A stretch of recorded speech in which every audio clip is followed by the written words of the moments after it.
Professor José Clecildo Barreto Bezerra. Professor, obrigado pelo contato com a gente aqui na Sagres. Boa tarde. Boa tarde, é um prazer estar aqui e rever aí um apoiador nosso que é o Kleber Ferreira, né, de tantos momentos aí que a gente já falou de inovação e empreendedorismo, e agradeço a rádio por esse espaço. Nós estamos, na verdade, falando aqui... Sim, por favor. Alô?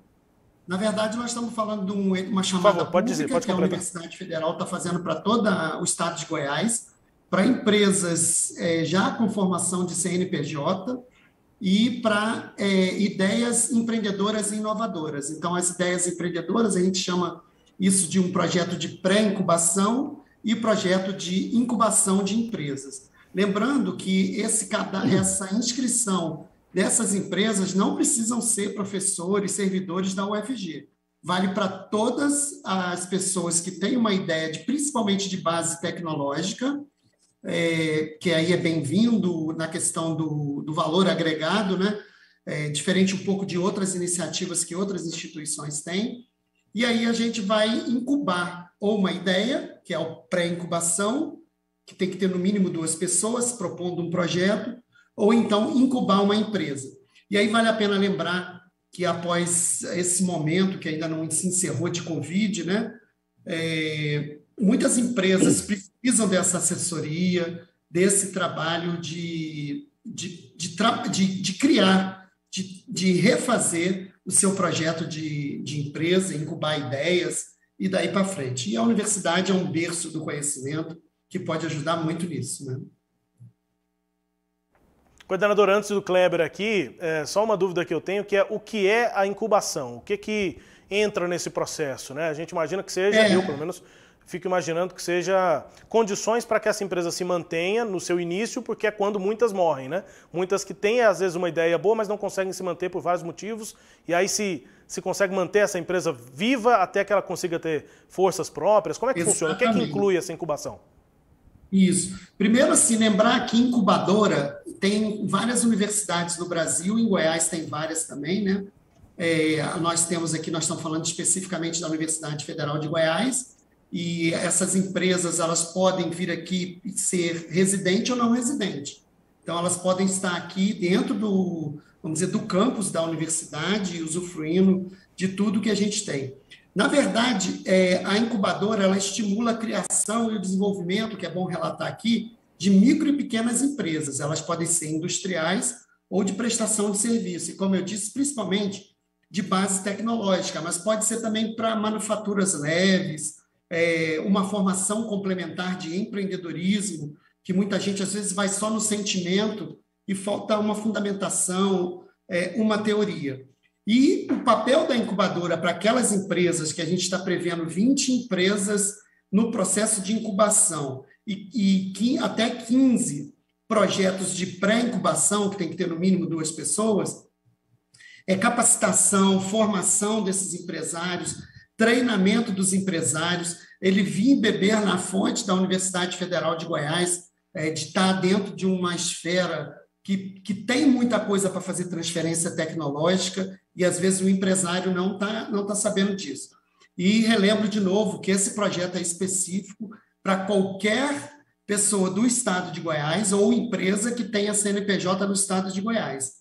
E a gente tem um apoio do SEBRAE, tem um apoio da FAPEG, temos um apoio da FUNTEC, que é a Fundação de Desenvolvimento de Tecnópolis, de Goiás. E aí a gente tem essas 2 modalidades nos próximos 30 e poucos dias de inscrição, que é a pré-incubação e a incubação de empresas. E nós vamos avaliar essas empresas por uma banca e elas vão ser, então, selecionadas dentro de eixo de gestão, de empreendedorismo, qual é a ideia dela de negócio, se ela usa tecnologia, e essa tecnologia pode ser dentro de uma área do agronegócio, como da área de tecnologia da informação, ou de biotecnologia, ou de gestão de pessoas.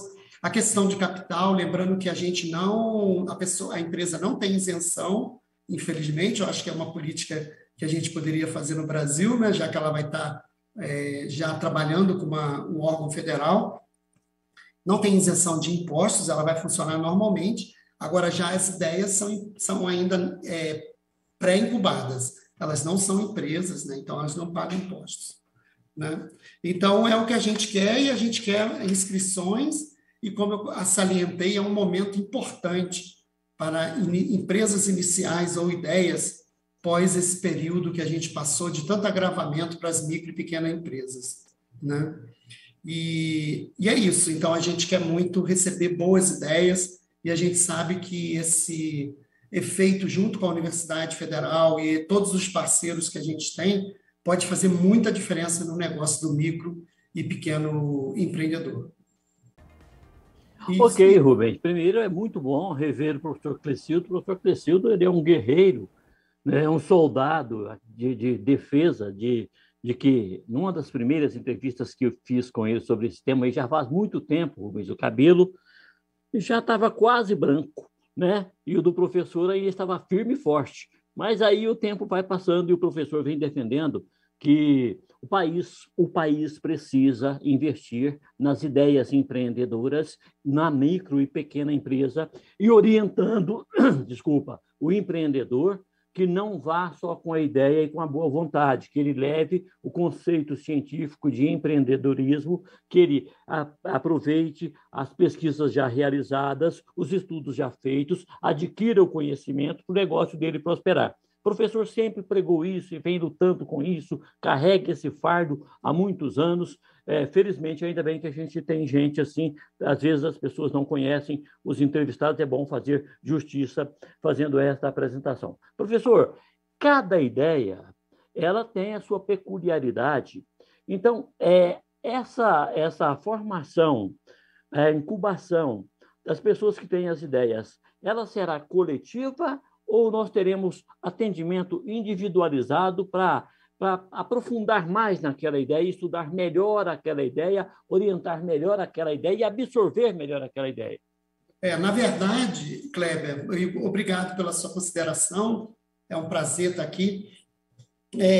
A ideia, primeiro você tem aquele estudo geral, aquele embasamento, aquela fundamentação que é muito importante, sobre gestão, modelo de negócio, avaliar preço, toda aquela, vamos dizer, aquela receita que é muito importante organizar na mente do empreendedor, porque, como você disse, é preciso ter um pouco de teoria, um pouco de fundamentação. A gente sabe que tem muito empreendedor que nasceu empreendedor e tem muito empreendedor que se formou empreendedor. Então, eu acho que é importante eu penso que é importante ter essa fundamentação. E em relação a alguma coisa específica, vamos dar um exemplo de uma empresa que seja ligada ao agronegócio e que eles estão, vamos supor, um controle biológico, o uso de uma bactéria para favorecer uma biorremediação de uma planta. Então, assim, aqui você tem a possibilidade de abrir esse canal de conversação. Aí você me pergunta, mas a universidade só faz isso para as incubadas? Não.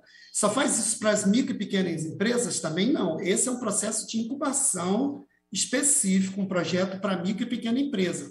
Mas as grandes empresas, médias empresas, que tenham suas necessidades, como é o caso hoje de várias que procuram a universidade, e pode ter aí milhões de faturamento ano, é porque elas sabem que aqui tem um processo também de transferência tecnológica, algumas delas podem vir para o parque tecnológico, e aqui a gente está especificamente de um processo, um edital de incubação de empresas e pré-incubação.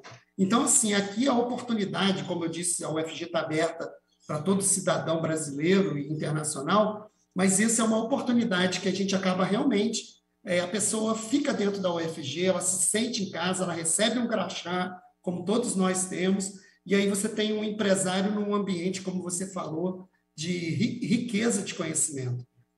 Esse exemplo a gente tem forte em outras universidades do Brasil, que fazem muita diferença, inclusive no PIB do Estado, essas empresas incubadas, porque elas realmente saem dali muito fortificadas. Vocês falaram da taxa de mortalidade que pode acontecer sem esse preparo. Então, assim, a gente tenta colaborar com tudo para que a gente diminua, por isso o SEBRAE está junto, a FUNTEC, a FAPEG, para que a gente diminua essa taxa de mortalidade de empresas pós a existência e a abertura delas, como é o caso de muitas startups, que a gente usa esse termo hoje, né?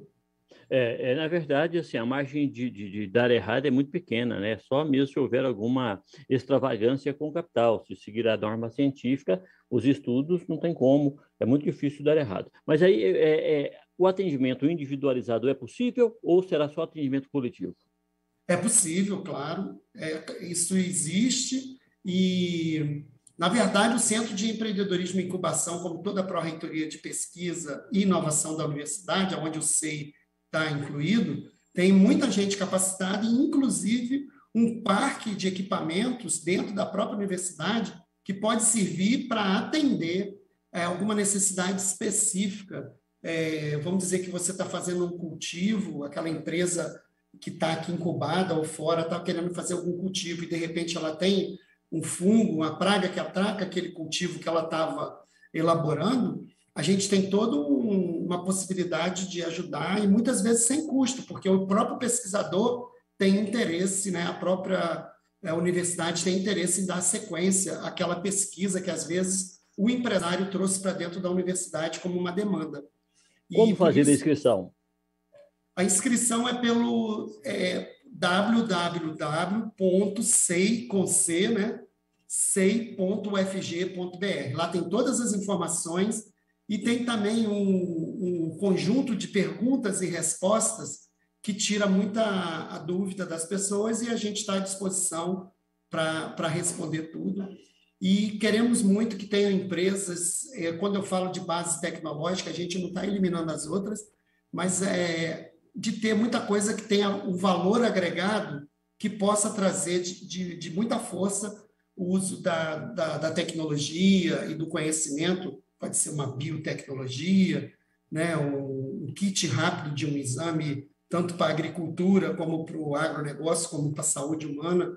A gente acabou de vivenciar isso para a Covid, inclusive eu dei uma entrevista com vocês aqui sobre a luta da Covid, e a gente teve vários desenvolvimentos aqui na universidade, inclusive um do Instituto de Química, da professora Gabriela, que acabou cedendo isso para as empresas de forma gratuita, a identificação da Covid por meio da saliva, e foi um processo que funcionou muito bem. Então, assim, as próprias empresas podem enxergar essa demanda fora do kit de diagnóstico, e aí, como eu falei, vale para o agronegócio. Nós não estamos falando só de uma coisa que a gente está vivendo agora, né? E quando eu falo do agronegócio, também coisas positivas, não só negativas, tipo, eu quero saber se tem um agrotóxico naquela terra. Não é só negativo, eu quero saber que a minha empresa desenvolveu um produto biológico que vai desenvolver aquela planta e se ele, em 3 dias depois, ele ainda está ali, entendeu? Então, é uma técnica que você pode desenvolver e que o mercado hoje tem urgência, que a gente chama de biorremediação. Eu vou fazer uma biorremediação numa planta, mas o empresário que comprou aquilo, aquele grande produtor de uma microempresa, ele quer saber quantos dias aquela biorremediação ainda continua ali. Então, assim, o cenário é gigante, tanto para o agronegócio, como para a saúde, como para a área de tecnologia, a área de informática, a área de plataformas, né? E a universidade hoje, vale a pena lembrar, porque isso é um orgulho, de uma construção de décadas, né?